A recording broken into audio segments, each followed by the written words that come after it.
Bismillahirrahmanirrahim. Assalamualaikum warahmatullahi wabarakatuh.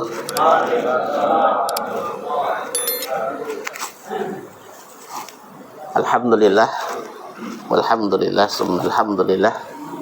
Asyhadu an la ilaha illallah wahdahu la syarikalah wa nashhadu anna Muhammadan abduhu wa rasuluhu la nabiyya ba'dah. Allahumma shalli ala sayyidina Muhammad al-fatihi lima ukhliqa wal khatimi lima sabaqa nasiril haqqi bil haqq wal hadi ila siratikal mustaqim wa ala alihi haqqa qadrihi wa miqdarihil azim. Salatan tabtahu lana biha abwaaba ridha wa taysir wa tukhliqu biha anna abwaaba syarri wa ta'sir wa takunu lana biha waliya wan nasira anta waliyuna wa anta maulana fa ni'mal maula wa ni'man nasir. Amma ba'd.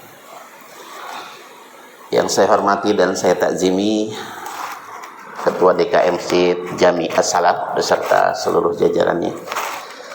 Yang saya hormati dan saya cintai serta saya banggakan para jamaah Bapak dan Ibu yang hadir di kesempatan pagi hari ini. Segala puji milik Allah, salawat dan salam senantiasa tercurah atas baginda Rasulullah. Sebagaimana tadi mukadimah sudah disampaikan, bahwa sebagai orang tua dia sebuah mandat yang tidak bisa tidak, suka tidak suka harus kita pikul Bapak Ibu ketika kita memiliki anak-anak. Selain buah hati, dia juga amanah yang Allah berikan kepada kita. Dia adalah titipan. Saya pernah usul kepada seorang rekanan yang bekerja di Departemen Agama, buat sekali-sekali ngobrol sama Pak Menteri gitu, untuk manasik, untuk berangkat haji yang paling lama 40 hari Bapak Ibu itu ada manasiknya ya. Untuk umroh yang 9 hari ada manasiknya. Ini untuk ibadah seumur hidup jadi orang tua, paling enggak ada manasik parenting lah gitu. Ada pembekalan. Saya usulkan, baik, dipertimbangkan, tapi sampai sekarang belum ada tindak lanjut ya Bapak Ibu. Sehingga saya menganjurkan selaku orang tua ketika sekolah-sekolah, ketika madrasah-madrasah atau masjid-masjid mengadakan kelas parenting, hadir ya. Kita perlu untuk hadir di sana karena sekolah jadi orang tua itu nggak ada, dan di tempat-tempat seperti inilah Allah berikan kepada kita pengetahuan sebagai bekal membimbing dan mengasuh anak-anak kita. Bapak Ibu yang berbahagia dan dirahmati Allah, tema kita buah hatiku jalan surgaku. Kita ingin semua anak-anak kita adalah jadi wasilah mendapatkan keridhaan Allah Subhanahu wa taala dan tentu juga surga untuk kita. Ya.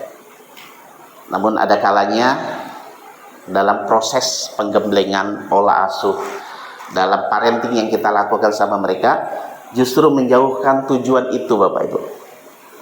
Tidak ada orang tua yang tidak sayang dan tidak cinta pada anaknya, tapi terkadang mengekspresikan rasa cinta, kasih dan sayangnya keliru, sehingga si anak tidak bisa menerima itu dengan sebaik-baiknya, sehingga jauh panggang dari api. Harapan kita begini dengan nasihat sebagai cinta kita, tapi kenyataannya kok begitu. Nah, ini salah satu kajian yang sangat perlu untuk disampaikan, dan mudah-mudahan juga bekal buat saya secara pribadi, karena saya juga termasuk yang banyak anak.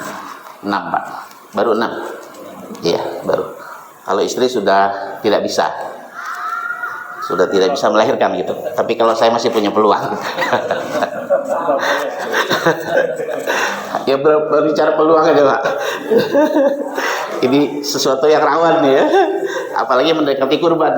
Bicara poligami, banyak yang mau tapi nggak mampu, banyak yang mampu tapi nggak mau, tapi kurban banyak yang mau tapi nggak mau. Terbaliklah antara kurban dengan poligami.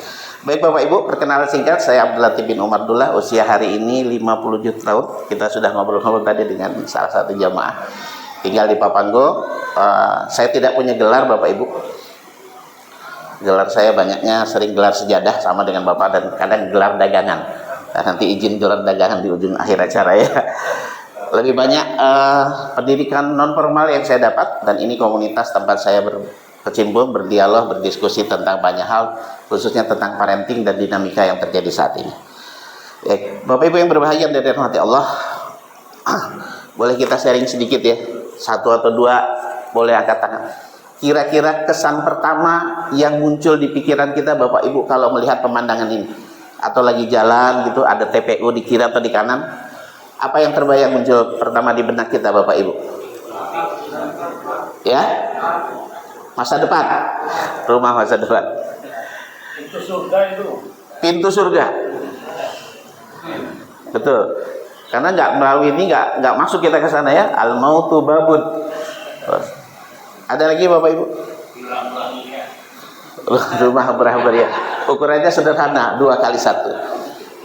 Ya Bapak Ibu, setiap kali kalau saya setiap kali melewati ini sejenak menepi ya, dan merenung, teringat akan hadis baginda Rasulullah Shallallahu Alaihi Wasallam bahwa setiap kita akan melewati itu.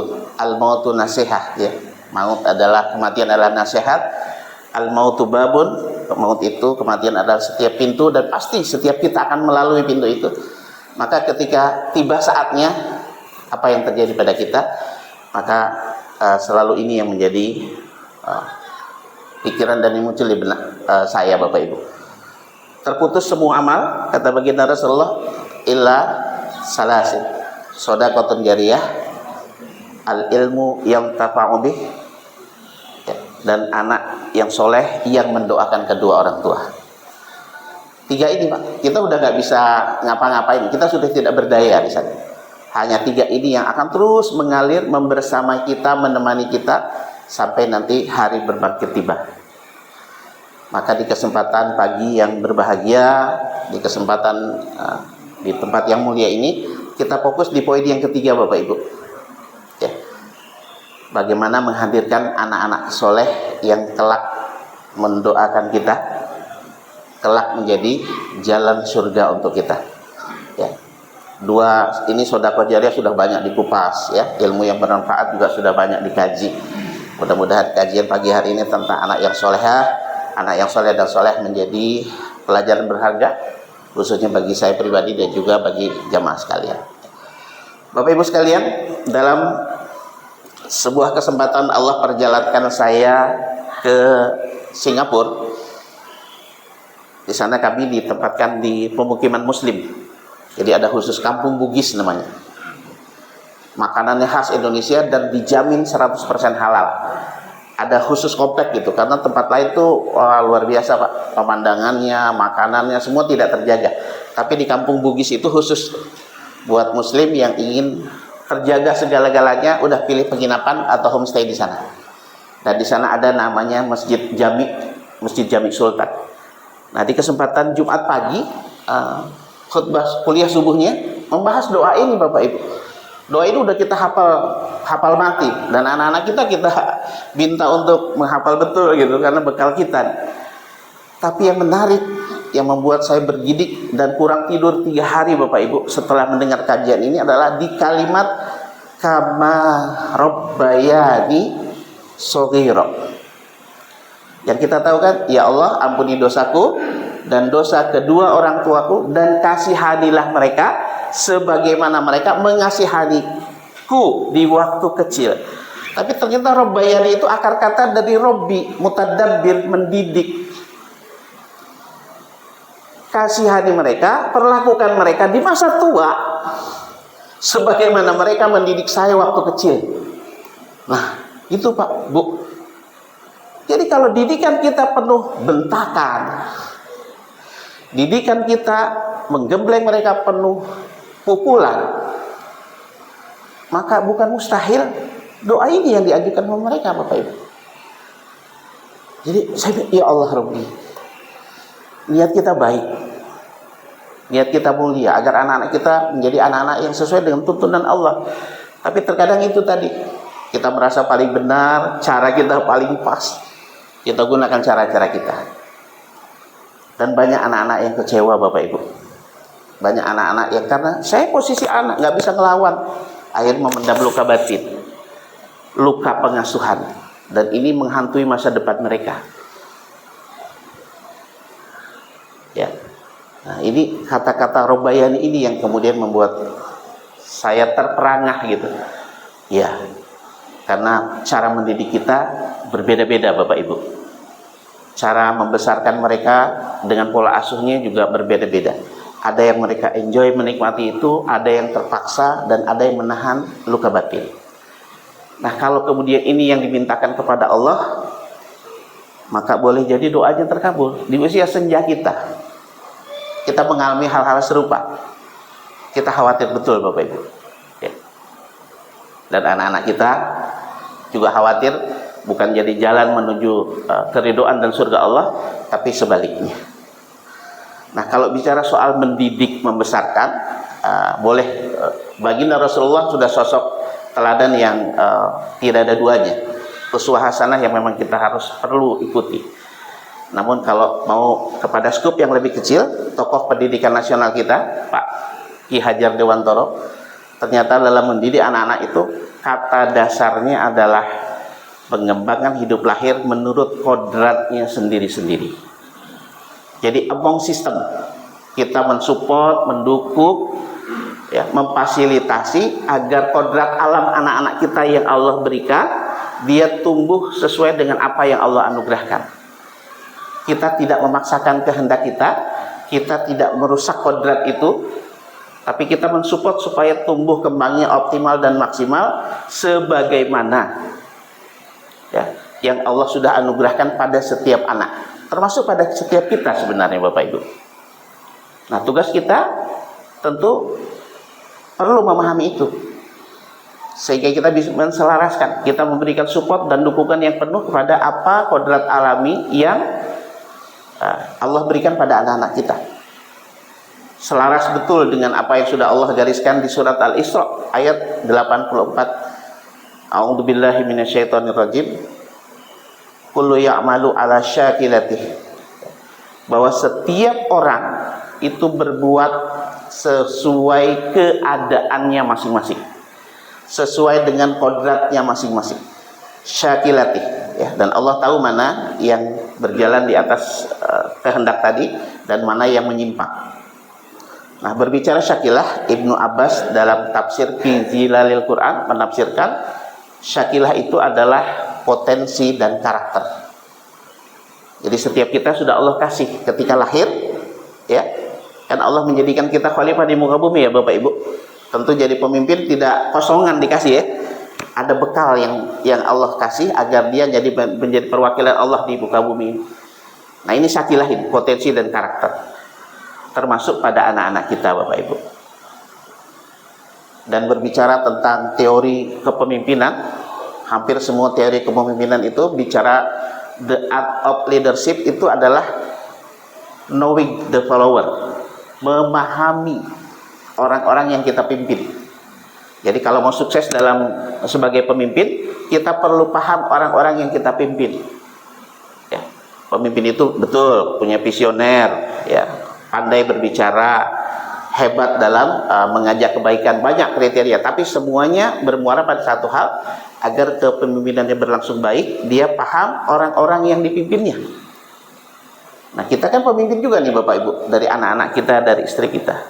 Maka kita juga perlu paham mereka, perlu memahami apa nih kodrat alam yang Allah berikan, syakilah apa yang Allah titipkan.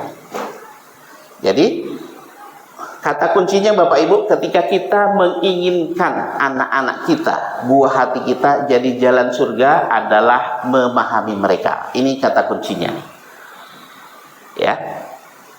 Nah, Bapak Ibu yang berbahagia dan dirahmati Allah, sejauh ini kira-kira Bapak Ibu sudah memahami belum putra-putri di rumah? Kalau kenal sih kenal ya.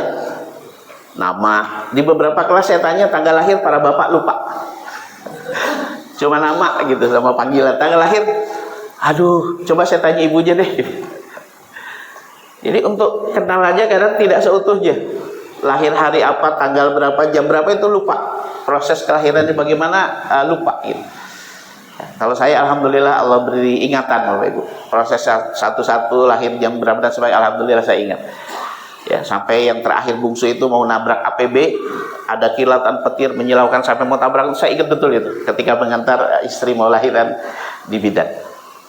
Jadi ini Bapak Ibu sekalian, kata kuncinya kalau kita mau sukses dalam membimbing, mensupport anak-anak kita, kita pahami mereka. Nah, pertanyaan besarnya, sudahkah kita memahami mereka? Ya. Bapak Ibu, ada yang pernah nitipkan barang secara online? Pernah ya? Ibu-ibu, kalau yang jualan online nih, pandemi kemarin mulai marak. Kira-kira pertanyaan apa Bapak Ibu yang diajukan oleh front office kepada kita ketika kita mau menitipkan sesuatu? Boleh? Kita sharing Bapak Ibu.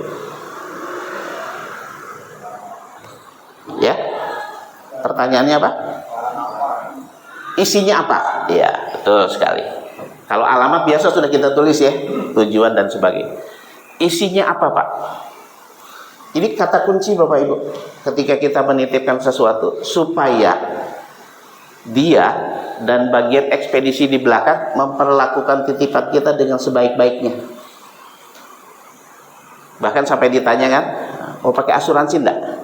Kalau hilang atau rusak bisa 10 kali ganti lipat Bapak Ibu.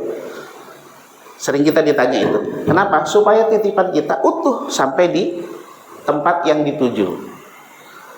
Jadi kalau titipannya sertifikat, dokumen, maka ditulis tuh, jangan dilipat. Kalau isinya barang pecah belah ditulis, jangan dibanting. Kalau isinya makanan ditulis, jangan dihabiskan. Supaya mereka memperlakukan itu sebaik-baiknya. Sehingga tidak ada komplain dari kita sebagai yang menitipkan. Dan kita semua sepakat ya Bapak Ibu, bahwa Allah menjadikan anak-anak kita sebagai titipan. Betul sekali.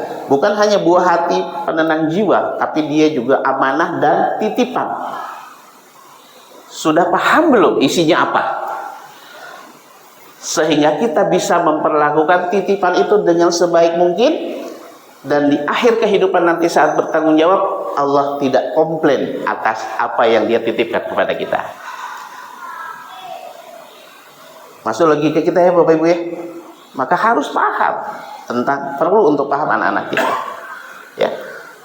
Jadi betul sekali kita mengerti apa yang Allah titipkan pada anak kita. Ya. Ini ada rumus kehidupan Bapak Ibu sekalian. Ya. Ini berlaku universal dimanapun. Bahwa fenotip itu perpaduan dari genetik ditambah dengan lingkungan. Jadi Bapak Ibu lihat saya di depan seperti ini fenotip saya Bapak Ibu. Oh ini Abah Latif tuh seperti ini. Kalau kemarin cuma lihat playernya, ini fenotip. Saya menyaksikan Ustadz, Pak Hamdan dan semua, ini fenotip semua. Dan itu adalah perpaduan dari apa yang Allah anugerahkan ketika kita lahir, genetik, bawaan, syakilah, ditambah dengan lingkungan di mana kita tumbuh kembang. Ya, saya bisa seperti ini, dari orang pendiam, malu untuk ngomong, kemudian bisa tampil. Karena lingkungan menggembleng saya menjadi seperti itu. Tentu Bapak Ibu juga punya skill, punya kemampuan, ada satu hal yang istimewa yang tadinya tidak bisa. Kenapa bisa? Karena dididik, ditempa, digembleng oleh lingkungan. Jadi fenotip kita apa adanya adalah perpaduan dari Allah anugerahkan, apa yang Allah anugerahkan ditambah dengan di mana kita dibesarkan. Terkait dengan harapan anak-anak kita menjadi jalan surga buat kita, maka cara membacanya Bapak Ibu sekalian, pahami, kenali, ketahui genetik anak kita dan hadirkan lingkungan yang tepat untuk tumbuh kembang mereka agar fenotipnya dia menjadi jalan surga buat kita. Nah, rumus kehidupannya dipakai di situ Bapak Ibu. Kenali, ketahui, ya, identifikasi apa nih titipan Allah pada diri anak-anak kita. Begitu kita paham tadi, kalau dia pecah belah jangan dibanting, kalau dia dokumen jangan dilipat, maka hadirkan lingkungan yang pas supaya dia jadi jalan surga menuju Allah untuk kita Bapak Ibu. Ya, Di meja-meja konsultasi saya Bapak Ibu banyak sekali, bukan cuma anak yang durhaka pada orang tua, tapi orang tua yang durhaka pada anak. Ya, bukan pengertiannya melawan, bukan, tapi ketika dia memaksakan kehendaknya kepada anak. Ya. Jadi kalau kita pahami anak kita sebagai contoh unggas, oh anak saya tipe unggas, maka hadirkan lingkungan sangkar yang tinggi dan luas supaya dia bisa mengekspresikan gaya terbang sesuai dengan kodratnya sebagai unggas. Oh anak kita ternyata tipe ikan, maka hadirkan kolam yang dalam dan juga luas supaya dia manuver berenang bisa leluasa. Nah yang saya bilang tadi banyak orang tua durhaka kepada anak adalah tahu Bapak Ibu anaknya tipe unggas disuruh nyelam. Paham dia, kenal dia, anaknya tipe ikan disuruh terbang.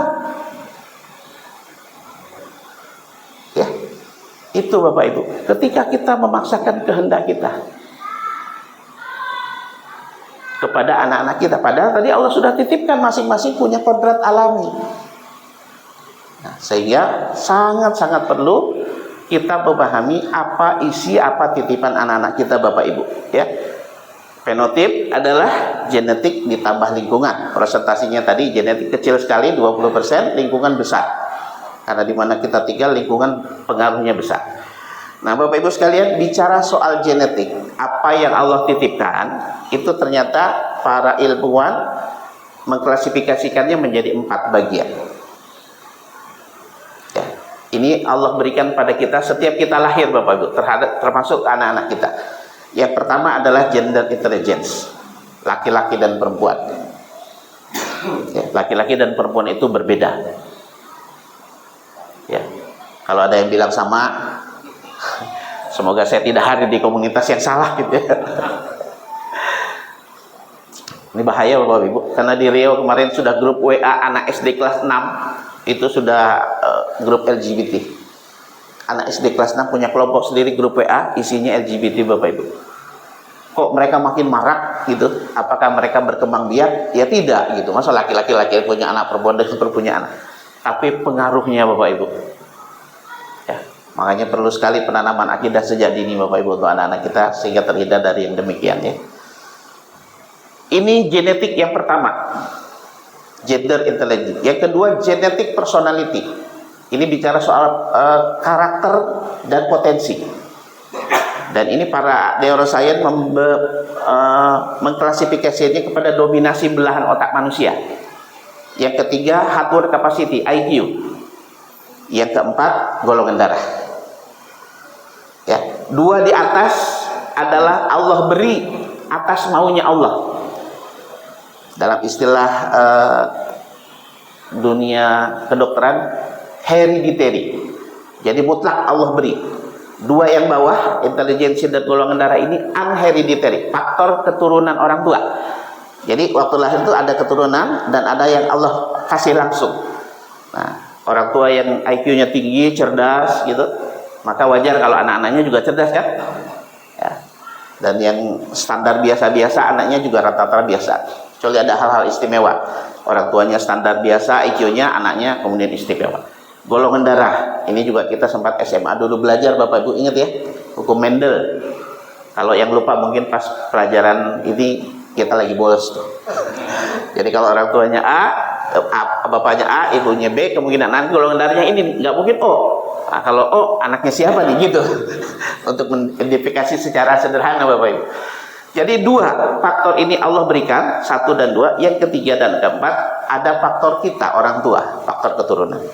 Nah Bapak Ibu, di kesempatan yang berbahagia ini kita fokus pada memahami anak dari poin ini. Karena golongan darah kita bisa cek di laboratorium, IQ juga ada alatnya sendiri. Laki atau perempuan kita bisa lihat langsung ketika lahir ya. Tapi memahami tentang potensi dan karakter anak, ini sesuatu yang unik dan berbeda. Perlu ilmu khusus, perlu bantuan orang lain. Ya. Nah Bapak Ibu sekalian, ternyata pembagian otak manusia itu sudah ada sejak masanya Imam Ghazali. Dalam kitab Ar-Rasail disebutkan manusia belahan otaknya terbagi menjadi 5 bagian. Nah, penamaan yang diberikan oleh Imam Ghazali ini, ya. Jadi selama ini Bapak Ibu, ayah bunda yang berbahagia, kita mendengar istilah otak kiri, otak kanan ya. Sudah familiar ya? Otak atas, otak bawah. Sudah dengar juga. Dan otak tengah. Nah, jadi ternyata dibagi 5 tuh Bapak Ibu. Kiri, kanan, atas, bawah, dan otak tengah. Ada kiri bawah, ada kiri atas, ada kanan atas, kanan bawah, dan otak tengah. Ternyata ini sudah dibagi oleh Imam Ghazali di tahun 1111 Hijriah. Jauh. Beliau sudah mengklasifikasikan. Nah, coba bahasanya unik. Setiap manusia memiliki jalan takwanya masing-masing, dan panglimanya terletak pada belahan otak ini. Jadi ada panglimanya di permulaan dasar, gitu. Ujung-ujungnya tetap berharap ridho Allah. Semua aktivitasnya ibadah, berharap ridho Allah dan surga Allah. Nah, permulaan dasar untuk kiri atas permulaan berlubang, pangkal berlubang, pangkal dasar, dan otak tengah Imam Ghazali menyebutnya dimmah. Yang menarik dan istimewa Bapak Ibu sekalian, saat itu belum ada operasi otak, membedah otak belum ada. Tapi Imam Ghazali bisa menyebutkan namanya permulaan berlubang dan pangkal berlubang di bagian atas. Karena ternyata anatomi otak ada yang namanya ventricular, rongga cairan otak. Padahal kan belum dibedah tuh, belum tahu Imam Ghazali seperti itu, tapi sudah memberikan nama seperti itu. Nah, setiap belahan otak ini Bapak Ibu memiliki potensi dan karakter masing-masing. Ya. Banyak hal yang bisa kita gali ketika kita paham seseorang dominasi belahan otaknya ada di sebelah mana. Apakah permulaan dasar, permulaan berlubang, pangkal dasar, atau dimmah. Ya. Kemudian oleh neuroscience dalam konteks kekinian, ya, para ahli otak dan saraf itu memberi nama seperti ini. Untuk bagian yang sama, ya. Limbik kiri, neokortek kiri, neokortek kanan, limbik kanan, midbrain. Bagiannya sama dengan yang dikupas dan dibahas oleh Imam Ghazali. Cuma penamaannya yang berbeda. Dan dalam simplicity, menyederhanakan Bapak Ibu sekalian, kami memberi nama seperti ini. Ya, otak kiri kami beri nama sensing. Karena di kitab itu adalah orang-orang, kata Imam Ghazali, orang-orang yang menggunakan seluruh panca inderanya untuk mencerna kebesaran Allah dan mendekatkan dirinya kepada Allah. Jadi otak kiri ini dominasinya adalah panca indera. Bahasa Inggrisnya sense. Maka disebut, kami memberi nama sederhana jadi sensing. Imam Ghazali menyatakan pangkal berlubang itu adalah orang-orang yang menggunakan olah pikirnya untuk menelaah semua ciptaan Allah sehingga dia dekat kepada Allah. Orang yang bermain logika Bapak Ibu. Nah, karena dia thinking, karena dia berpikir, kita menyebutnya thinking. Jadi lebih sederhana saja Bapak Ibu. Nah Bapak Ibu, bagaimana kita memahami buah hati kita? Apakah dominasi otaknya ada di sensing, thinking, intuiting, atau feeling, dan insting, agar mudah mengarahkan mereka, mudah mensupport mereka, menyokong dan memimpin mereka menjadi hamba yang diinginkan Allah. Kita perlu mendalaminya lebih jauh. Begitu kita paham salah satu dari 5 ini, ya, kelima-limanya ada pada setiap kita Bapak Ibu, tapi satu yang dominan. Ya, kalau ibarat sholat berjamaah, 1 jadi imam, 4 makmumnya. Ketika kita paham tentang mereka, maka ini yang kita pahami tentang mereka Bapak Ibu. Oh, anak saya ternyata dominasi otaknya kiri bagian bawah, atau istilahnya sensing ya, atau kanan bagian atas, maka kita biar paham. Oh, minat anak saya ini, bakat yang Allah berikan ini, potensi terbesarnya seperti apa, kebiasaannya bagaimana, bahasa cintanya apa. Ini kita pahami betul nanti Bapak Ibu. Ya, kalau dibahas satu-satu waktu kita terbatas, karena biasanya syuruk sudah selesai ya. Ini kalau nanti lewat syuruk sedikit belum selesai, mohon maaf. Kalau lihat jadwal sudah lewat ya, 5.30. Ya, kalau kita bahas satu-satu makan waktu Bapak Ibu. Ya, chemistry hidup. Ini yang seringkali ada candaan harta tahta wanita gitu ya. Padahal ternyata dalam hidup itu orang mencari 5 bahagian Bapak Ibu, dan ini sesuai dengan 5 belahan otak. Ya, kita bicara chemistry hidup. Ada harta, ada tahta, ada cinta, ada kata, dan ada bahagia. Kita tahu nih bahasa cintanya kemana, begitu kita paham chemistry hidup anak-anak kita. Nanti Bapak Ibu boleh test case di rumah, bicara dari hati ke hati dengan anak-anak. Untuk test case saja Bapak Ibu ya. Kita boleh pakai tua masjid untuk teriak Bapak Ibu di Masjid Jami As-Salam. Oh, saya Abdul Latif, saya mencintai anak-anak saya. Itu kan klaim kita Pak. Nanti ngobrol dari hati ke hati. Apakah anak-anak kita merasa kita cintai Pak? Jadi jangan klaim sepihak. Kalau jawabannya iya, alhamdulillah Bapak Ibu. Berarti cintanya berlabuh. Cintanya tidak bertepuk sebelah tangan. Ini yang saya lakukan pertama kali Pak, begitu mengenal konsep ini pada anak-anak saya. Jawabannya apa? Gimana ya Bi? Nah, jawabannya gitu Pak. Kan nyakitin tuh. B aja tuh. Padahal saya merasa saya betul mencintai mereka Bapak Ibu. Tapi jawabannya begitu. Coba deh tanya sama Umi aja. Sebenarnya Abi cinta apa enggak? Saya merasa dicintai apa enggak sama Abi? Tapi sekarang alhamdulillah mereka mengklaim dirinya kalau yang paling saya cintai Bapak Ibu. Karena tiap orang bahasa cintanya beda-beda. Kita tidak bisa memperlakukan sama mereka. Ya, Bapak Ibu, ada yang 10 bersaudara enggak? Ini kan generasi seusia deh. Saya 9 bersaudara Bapak Ibu. Program KB kan berhasil, rata-rata 34 sekarang. Masih ada yang 10 bersaudara? 9? Ada, Masya Allah, alhamdulillah, barakallah. 9 Pak? Ada yang 8? Masya Allah, 8 ya. Ini saudara ipar Pak Hamdan, Ustaz Hamdan. 8. Nah Bapak Ibu, kalau Bapak Ibu diperlakukan sama dengan kakak dan adik oleh orang tua Bapak Ibu, enak enggak? Nggak enak ya. Pukul rata semua. Padahal kebutuhan saya apa, yang saya ingin apa, tapi semua dipukul rata, dipukul sama orang tua kita. Nggak enak kan? Hampir semua orang merasakan hal yang sama Pak. Lalu kenapa hal itu kita lakukan pada anak kita Pak? Kita pukul rata, kita samakan semua anak-anak kita. Karena mereka beda-beda, sesuai dengan Syakilah tadi, Al-Isra 84. Nah, waktu kita yang sangat terbatas Bapak Ibu, saya coba jelaskan 3 poin yang seringkali kita hadapi dalam keseharian ya, dari begitu banyak hal yang kita akan tahu dan paham tentang buah hati kita, agar mereka menjadi buah, kita pahami 3 hal ini saja ya. Bicara soal kebiasaan mereka, bicara soal kehebatan mereka, dan bicara soal cara belajar mereka ya. Nah, bicara soal kebiasaan Bapak Ibu, tadi kita ingat ya, sensing, thinking, intuiting, feeling, dan instinct.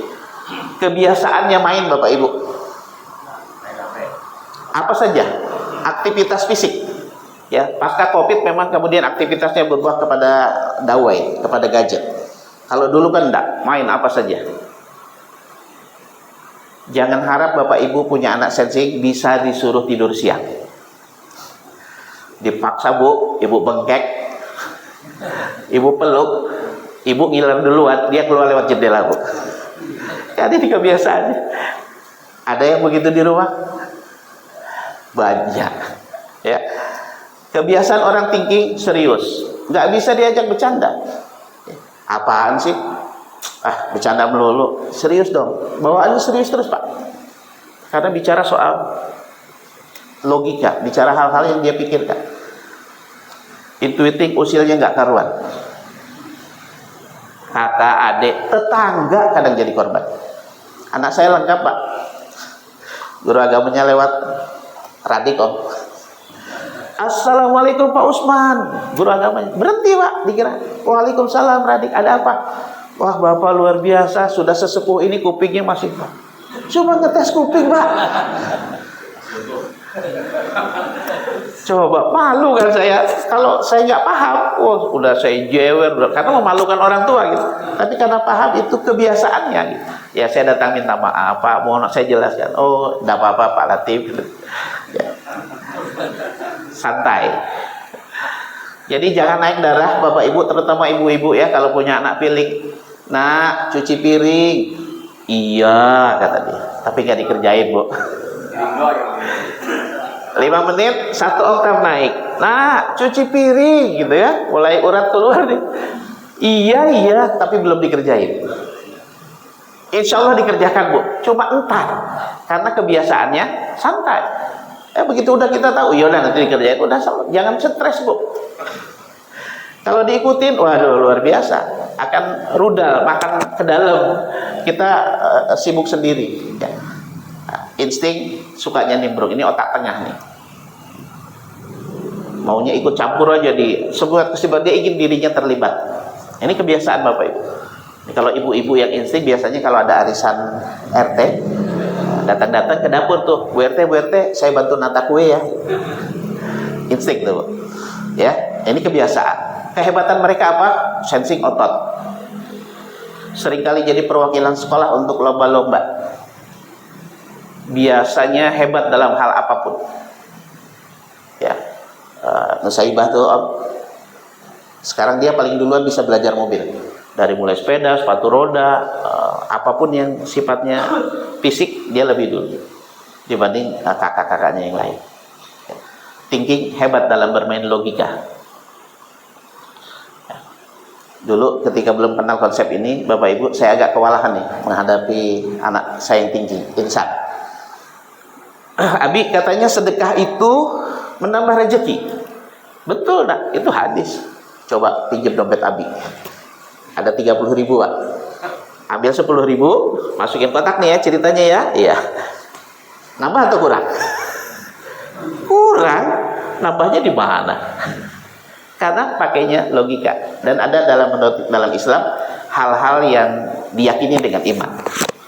Ya, tidak dengan akal gitu. Tapi karena masih anak gitu, ya bicaranya logika. Padahal 10.000 itu bisa saja terhindar dari bala, sembuh dari penyakit, menahun kan gitu. Allah ganti dengan cara yang lain lah gitu. Tapi karena orang tinggi mainnya logika begitu Bapak Ibu, dan belum sampai taraf level imannya kepada meyakini hal-hal yang demikian. Jadi jangan kaget, Bu. Jangan makan depan pintu nak. Kenapa? Pak Mali, pernah dengar Pak? Nggak ketemu Pak sama anak ini. Apaan Pak Mali? Nah, kalau ibu mau keluar, kalau ayah mau lewat, kamu ngalangin jalan. Terus ada yang masuk dari luar, buka pintu, kamu kejedot. Oh, oke, masuk logika, pindah. Begitu Pak Mali, nggak kenal dia Pak. Ya. Nah, ini kehebatannya. Intuitif, kreativitasnya luar biasa. Ya.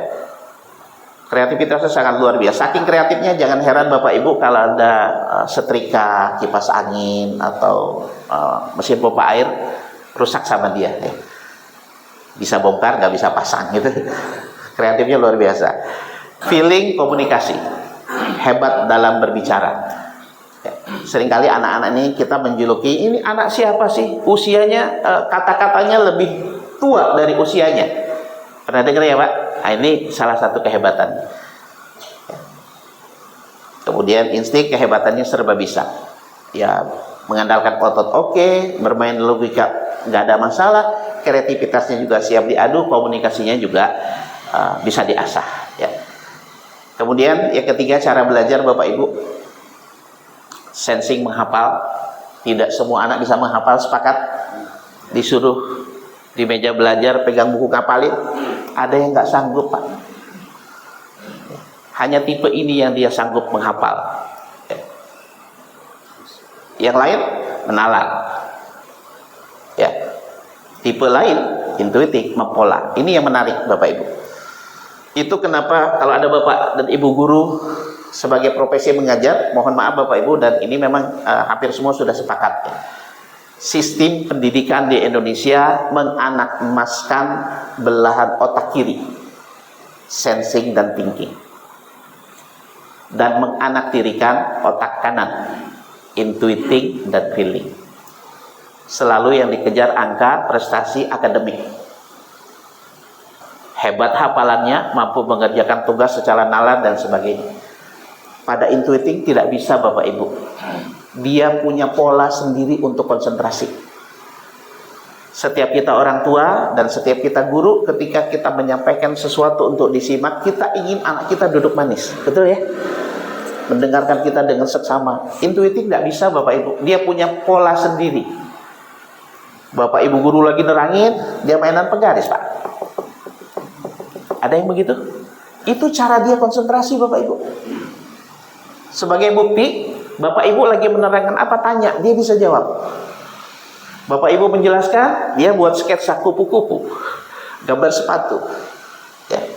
Bapak Ibu lagi menjelaskan, pandangan dia keluar jendela.